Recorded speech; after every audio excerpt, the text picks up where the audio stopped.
So let's say you work in an office job and you decided you want to do some exercises to keep yourself in shape while at the job. Now, a lot of people have this problem. They're told that they need to do all these exercises. They look up online, they see these chair exercise videos where they're doing all this wacky stuff. They're going like this, they're going like this, they're doing some squats, they're twirling around.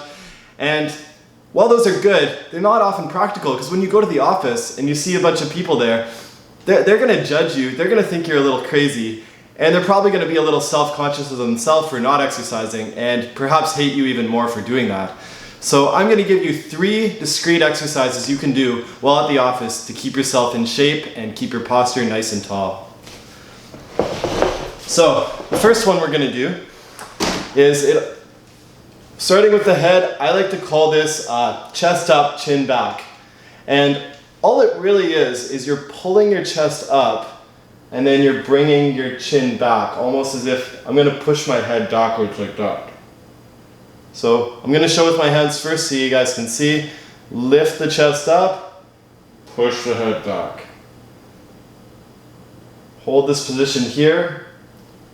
And this is an exercise in itself. You can kind of go back and forth if you want, which doesn't hurt either. But if you want to make it even more discreet, just hold the position.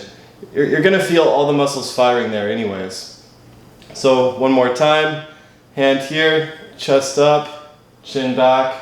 Hold it there, keep your shoulders nice and low, and from that point you can actually proceed to type out as you need. Don't worry about holding this position all day, just try to do it for a minute at a time, and it's a great way just to stretch out the back of the neck muscles that get really tight, and also just work on the things in front that just keep everything in your posture nice. So that's the first one. The second one is we're going to focus on the shoulder blades. Now, what happens again, for many of you, you might know your shoulders will hunch forward, especially if you're working in a desk job. So what you want to do is you want to do shoulder blade squeezes, which basically, if I exaggerate the motion so you can see, I will be squeezing my elbows back and my shoulder blades will go back with them. I'm getting a squeeze back here. This is the exaggerated motion. I should feel a good little contraction back there.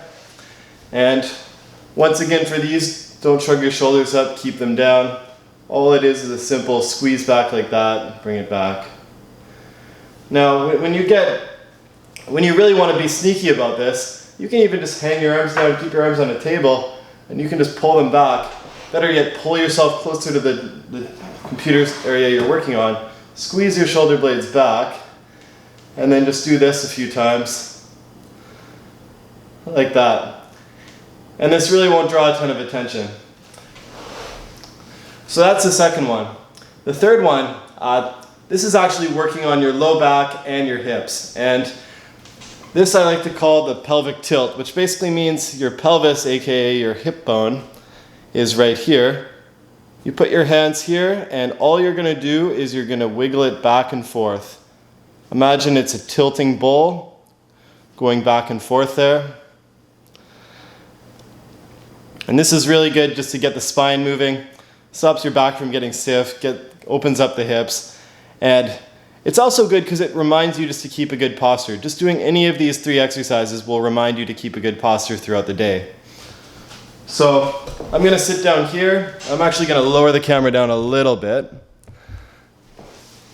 And you can put your hands on it first and go like that. I'm exaggerating the motion a lot here just so you guys can see. But realistically, it can just be a little bit of a rocking back and forth kind of thing. And honestly, this won't draw too much attention, I guarantee you, especially if you're sitting down here and somebody's up here. You're just going to do a little subtle motion back and forth here. You don't have to put your hands on once you get the hang of it. These are 3 exercises you can do. You have no excuse but to do these because they're not going to draw attention. You're going to be fine and you're going to be in better shape for doing it.